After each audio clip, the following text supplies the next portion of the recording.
Good morning friends. ঘুম থেকে উঠেই ফ্রেশ হয়ে প্রথমে আমি চলে গেলাম রান্নাঘর, কারণ ওটাই আমাদের প্রথম গন্তব্যস্থল। তারপর রান্নাঘরে গিয়ে জল ভরে নিলাম অ্যাকোয়াগার্ড থেকে, হাঁড়িতে প্রথমে জল ভরে নিলাম, এরপর সব বোতলগুলোতে ভরে নেব। এরপর আমি ছেলের স্কুল যাবে তার জন্য টিফিন বানিয়ে নিচ্ছি। তো আজকে বানাচ্ছি আমি পাস্তা। কোনোদিন পাস্তা দিই, কোনোদিন চাউমিন দিই, পরোটা দিই, এরকমভাবে দিই। তো আজকে বানাচ্ছি পাস্তা। তো আলু দিয়ে, পেঁয়াজ ভাজা দিয়ে, লঙ্কা কুচি দিয়ে আমি পাস্তাটাকে করে নিলাম।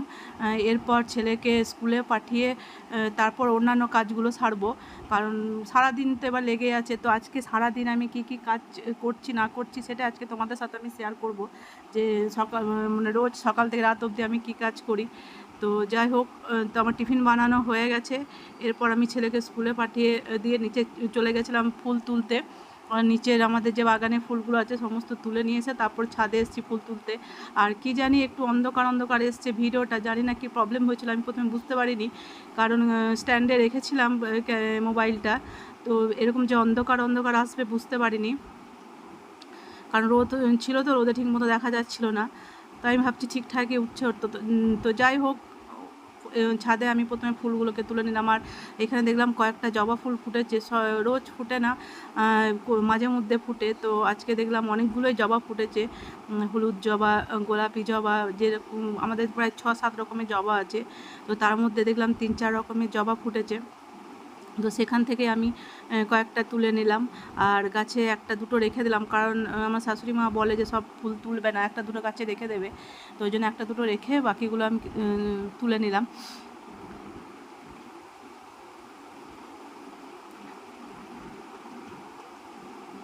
এই যে এই হলুদ জবা, আর একটা আজকে দেখলাম নতুন একটা জবা ফুটেছে, এই যে হলুদ রঙের থোপ জবা, এটা নতুন আজকে দেখলাম দুটো ফুটেছে। তো তুলে নিলাম, ঠাকুরের পায়ে দেবো বলে। খুব সুন্দর জবাটা, বেশ নতুনত্ব। আর এদিকে গেরুয়া রঙের জবাটাও হয়েছে, তো খুব ভালো লাগলো এই ফুলটা দেখে। তো আর এদিকে আমি আমার মলে মাছগুলোকে একটু দানা দিয়ে দিলাম, খেতে দিয়ে দিলাম। আর এই গামলাটাও এখন আপাতত দুটো কুড়ি এসছে, এর আগে তো ফুল ফোটা হয়ে গেল অনেকগুলো, এখন আপাতত দুটো কুড়ি আছে। আর এই গামলাটা এখনও 3টে কুড়ি আছে, ছোট ছোট 3টে হয়েছে। তো এরপর আমি নিচে চলে এলাম রান্না করতে, কারণ আজকে আমার ডাক্তার দেখানোর ডেট আছে। তো ডাক্তার দেখাতে যাবো, তো সেই জন্য তাড়াতাড়ি করে রান্নাটা করে নিচ্ছি। তো একদিকে ভাত চাপিয়েছি, ডাল, আর এদিকে পেঁপের তরকারি হচ্ছে, আর ফ্রিজে কালকে ইলিশ মাছ করে রাখা আছে। আর ডাক্তারখানা থেকে আসার পর তারপর উচ্ছে আলু ভাজবো। তো আমাকে ফোন করে বললো 10টার সময় আসতে।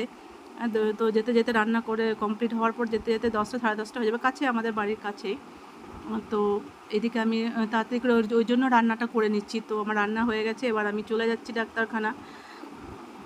তারপর ডাক্তারখানা থেকে এসে আমি ডক্টরের কাছে থেকে এসে তারপর আমি বাকি যেটা উচ্ছে আলু ভাজাটা করব, পুজো করব চান করে। আর এদিকে এসে দেখছি আমার নাম পেরিয়ে গেছে। তো উনি বললেন যে যে যারা আছে তাদের দেখানোর পর আপনি দেখাবেন।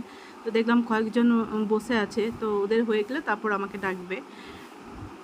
তো আমার হয়ে গেছে ডক্টর দেখানো। এরপর চান টান করে বাড়িতে এসে চান করে আমি আগে পুজোটা করে নিলাম, মানে করে নিচ্ছি। এরপর পুজোটা করে নেওয়ার পর তারপর আমি যে কাজগুলো আছে সেগুলো করব, কারণ সকালবেলায় ছাদে জামা কাপড় মেলেছিলাম, ওয়াশিং মেশিন খুলেছিলাম। তো সে জামা কাপড় মেলা আছে ছাদে, তো সেই পুজোটা করার পর আগে জামা প্যান্টগুলো তুলে নিয়ে আসবো। আর যেটা ভাজা বাকি আছে উচ্ছে ভাজাটা, সেটাও করে নেব। আর যেহেতু আজকে বৃহস্পতিবার একটু পুজো হতে দেরি হয়, কারণ সবাই জানো বৃহস্পতিবার একটু সবারই পুজো করতে দেরি হয়, ঘর চেঞ্জ করতে হয়, পাঁচালি পড়তে হয়, একটু দেরি হয়। তো যাই হোক, আমি এখানে পুজোটা করে পাঁচালিটা করে মানে পড়লেই শঙ্খ বাজালে তারপর আমার পুজো কমপ্লিট। এরপর আমি চলে যাব ছাদে। আর আগে আমাদের ঠাকুরগুলো ওপরে চিলেকোঠায় যে একটা রুম আছে, ঠাকুর ঘর আছে, তো সেখানে আগে ঠাকুরটা রাখা হতো, ওখানে পুজো করা হতো। কিন্তু শাশুড়ি মা একদিনকে বললেন যে আমি উপর নিচ করতে পারছি না, তো ঠাকুরগুলোকে নিচে শোকেসের মধ্যে এনে আমি এখানে পুজো করব। তো সেই থেকে ওপরে থেকে ঠাকুরগুলো নামিয়ে এসে এখানে রাখা হয়েছে, এখানেই পুজো দেওয়া হয়। এরপর আমি পুজো করি, এখন আর নতুন করে ঠাকুরগুলোকে নিয়ে যাইনি ওপরে, যে আবার আমাকে ওপর নিচ করতে হবে। তো ওই জন্যই দিলাম ঠিক আছে থাক, এখানে যখন নিয়ে চলে আসা হয়েছে এখানেই পুজো দেওয়া হবে। আর উপরে যে ঠাকুর ঘরটা আছে, যে রুমটা আছে, ওটা এখন মানে ভাড়ার ঘর হয়ে গেছে। মানে স্টোর রুমের মতো হয়ে গেছে, সব হাবিজাবি জিনিসপত্রগুলো ওখানে থাকে। তো কারণ পরবর্তীকালে আমারও অসুবিধা হবে উপর নিচ করতে, ওই জন্য আর উপরে ঠাকুরগুলো নিয়ে যায়নি।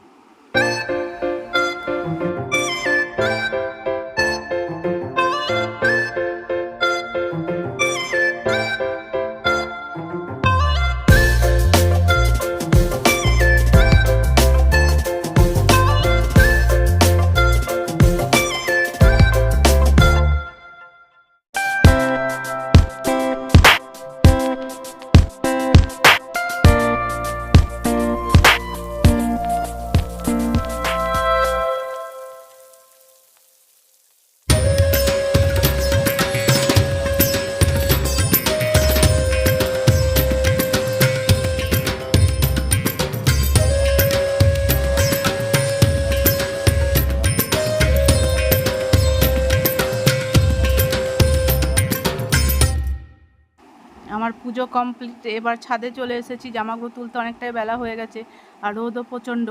তো জামাগুলো শুকিয়ে গেছে অনেক আগে, তো যেহেতু ছিলাম না বলে তোলা হয়নি, তো সেই জন্য এখন জামাগুলো তুলে দিচ্ছি। আর এদিকে রোদও প্রচণ্ড, আর হাওয়াও দিচ্ছে খুব, আর আকাশটা কত সুন্দর লাগছে দেখো, শরতের আকাশ। আর মানে আকাশ দেখে মনে হচ্ছে আর কিছুদিন পর পুজো চলে আসছে। আর এই বছর পুজো 3 দিন, ওই জন্য খুব একটা ভালো লাগছে না। 4 দিন হলে তাও একটু ভালো লাগে, 3 দিন মানে খুব তাড়াতাড়ি পুজো শেষ হয়ে যাবে। তো যাই হোক, এরপর সবাইকে খেতে দিয়ে দেবো। তো কী কী করেছি দেখাচ্ছি। যে পেঁপের তরকারি, উচ্ছে আলু ভাজা, আর ডাল করেছি। ডাল তো টিফিন অর্ধেক খাওয়া হয়ে গেছে, অর্ধেক আছে, গরম ভাতে অর্ধেক সব খাওয়া হয়ে গেছে। আর এই যে ইলিশ মাছটা গরম করে নেব। তো চলো এবার খাওয়া দাওয়া করে তারপর পরে আবার বিকেলে দেখা কথা হবে। তো এখন বাজে বিকেল 5:30, আর এই টাইমে আমি এখন যোগা ক্লাস যাই। তো এই যে ম্যাট ফ্যাট নিয়ে একদম রেডি হয়ে গেছি। এবার আমি যাব, আর আমার দিদিদের বাড়ি হচ্ছে আমাদের বাড়ির কাছেই, যেখানে আমি যোগা ক্লাস করি। তো যোগা থেকে চলে এসেছি, তো এসে একটু চা খেয়ে নিচ্ছি। চাটা খেয়ে তারপর আবার রাত্রে খাবারের দিকে কাজে লাগবো। তো এই যে আটা মেখে নিচ্ছি রাত্রে খাবার। তো পরোটা করব, তো ছেলে বললো এমনি পরোটা করার থেকে তার থেকে ছাতু পরোটা করো। একদিন তো ছাতু পুরি করেছিলাম, তোমাদেরকে তো রেসিপি দেখিয়েছি। তো আজকে আমি করব ছাতু পরোটা। তো আজকে আর রেসিপি দেখাবো না, একই রকম ছাতু যেমন পুরি হয়, ছাতু পরোটা শুধু পুরিটা তেল দিয়ে ছাঁকা তেলে ভাজতে হয়, আর এটা পরোটা যেরকম করে হালকা তেল দিয়ে যেরকম করে সেই রকমই, কিন্তু প্রসেসটা একই। তো আটাটা এদিকে আমার মাখা হয়ে গেছে, ঢাকা দিয়ে একটু রেখে দেব। আর এইদিকে ছাতুটাও আমি রেডি করে নিচ্ছি, তারপরে পুর ভরে রেডি করে রেখে দেব, খাওয়ার সময় মানে পরোটাটা করে নেব। তো এই যে পরোটা আমি করতে শুরু করে দিয়েছি। আর ছাতু পরোটা খেতেও খুব ভীষণ টেস্টি হয়েছিল। আমার ছেলে তো খুবই পছন্দ করে এরকম মানে পুর ভরে পরোটা খেতে, আলু পরোটা হোক, ছাতু পরোটা হোক, যে কোনো হোক। তো একদিনকে ডাল পুরি করব, সেটা রেসিপিও তোমাদেরকে দেখাবো। আর দুপুরে আমি তাল ঘষেছিলাম, তো সেই তালটাকে মাড়িটাকে গরম করে রেখে দিচ্ছি, তালের মাড়িটা গরম করে রেখে দিচ্ছি, কারণ আজকে আর বড়া করবো না, কিছুদিন পর বড়া করব। তো সেই জন্য আমি মাড়িটাকে গরম করে ঠান্ডা করে ফ্রিজের মধ্যে রেখে দেবো। তো এই ছিল আজকে আমার সারাদিনের কাজকর্ম, মানে আমি সকাল থেকে রাত পর্যন্ত কী কী করলাম সেটাই তোমাদের সঙ্গে আজকে শেয়ার করলাম। আর অন্যান্য দিন কী হয়, একদিন দুদিন অন্তর অন্তর ফার্নিচারগুলো মুছি।